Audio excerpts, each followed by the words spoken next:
Hello friends, I'm glad to be here with you today. My name is Rachelle and this is another recipe brought to you by Quake County Health Council. So today I'm going to show you a really quick and easy recipe of how to use a butternut squash. A lot of times you see things like this in the grocery store and you think, what in the world is that?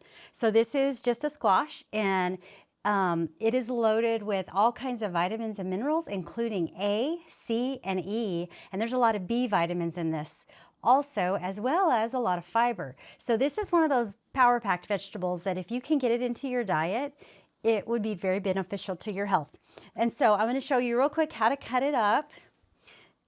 So the first thing you want to do when you get your butternut is give it a wash at home, give it a good rinse, and then you're going to peel it. So you just take any peeler you have and you're just going to peel this skin off of here. And if you can get the skin off the neck first, that's okay. But if you want to do the whole thing, you can. And then you just take your knife and you're going to cut it at the neck. And then you're going to take this and you're going to chop it. So I've chopped my butternut. And then on the bottom part, you just cut it in half. And when you cut it in half, you're going to find that there's some seeds in here. And you scoop them out just like you would a pumpkin. And then you just chop this up. You can actually bake this in the oven and mash it and turn it, put butter on it and salt and pepper. Or you can put cinnamon and sugar on it and things like that. So you can turn it into a sweet or into a savory dish. Today we're just going to make a really quick soup that we're going to blend. So what I've done already is I've chopped my squash, and this is really just the neck of one of these larger squashes. And sometimes you get them in there smaller. And so either way, you want about roughly 4 cups of squash, and it doesn't have to be perfect. This recipe is very forgiving. So we'll just get our chunks out on our baking sheet, and I put some parchment down just to keep that from sticking. And then the next thing in this recipe is we have a 2 roughly chopped apples. So we're going to put that down on our baking sheet. And then lastly, we have an onion. And if you can get an onion that's a little bit sweeter of an onion, so usually a yellow onion will be sweeter than a white onion. And so then you're just going to put an onion, again, roughly chopped. And all you're going to do is put I have olive oil today, so I just am going to put some olive oil on all of these items. Not too much, not too little. And then some salt and pepper, and this is all just, you're going to eyeball this. So a little pepper, and I have my salt. And I personally enjoy using the pink Himalayan salt. There's a lot of nutrients in salt like that. So that's what this is today, but whatever kind of salt you have is perfect. You're just going to give this kind of a rough mix, which this is one of those things in cooking that is really a lot of fun because you get to get in here and just get a little messy, but not too messy. So all you do now is we're going to pop this in the oven at 400 degrees for about 30 minutes. Halfway through the baking time, you're going to want to stir this with like a wooden utensil or a spoon or whatever you have, or a spatula. Just give this a stir so that everything roasts pretty evenly. So we're going to pop this into the oven. Okay, so we've roasted our vegetables for about 30 minutes, and I tested them with a fork to make sure they were tender. That's a good way to know that they're done. So now we're going to get these into the blender. So you're just going to put this whole tray right into your blender, all together.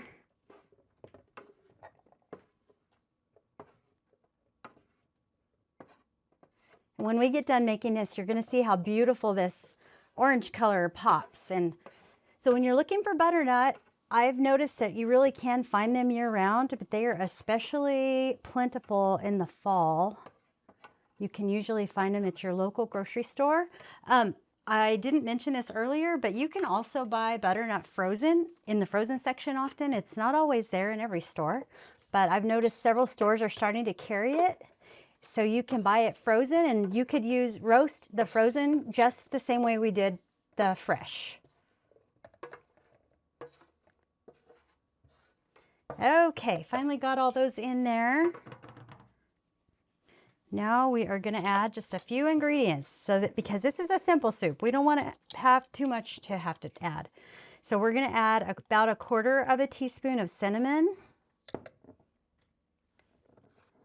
about 1/4 teaspoon of turmeric, and some people call this turmeric, but that's another a spice that's really good for you.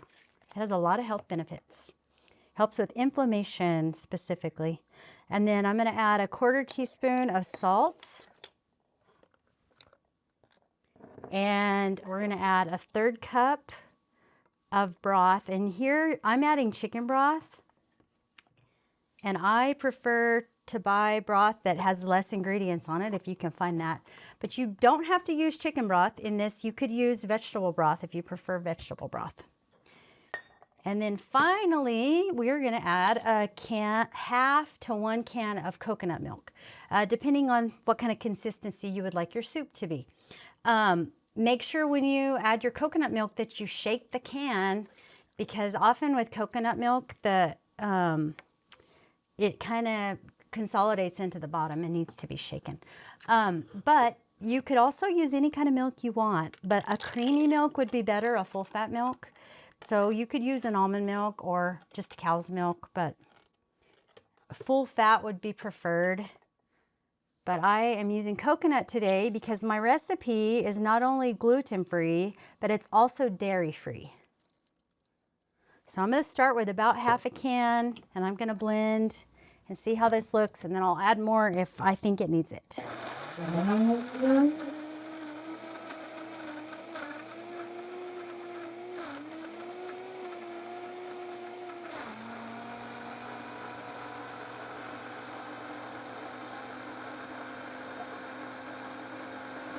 Okay, let's see. I'm thinking this needs a little more milk in it.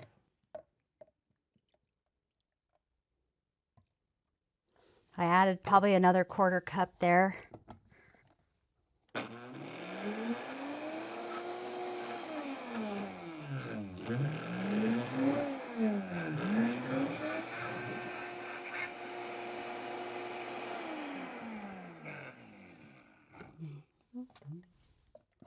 Okay. I'm almost there.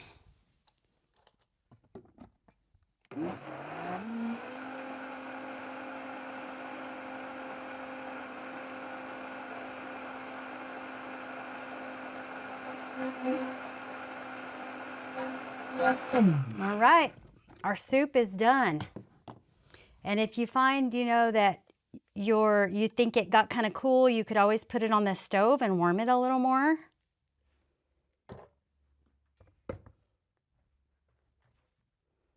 So I think this would be really, really good served with like grilled cheese sandwiches on the side if you're not gluten-free, or you can use gluten-free bread, of course.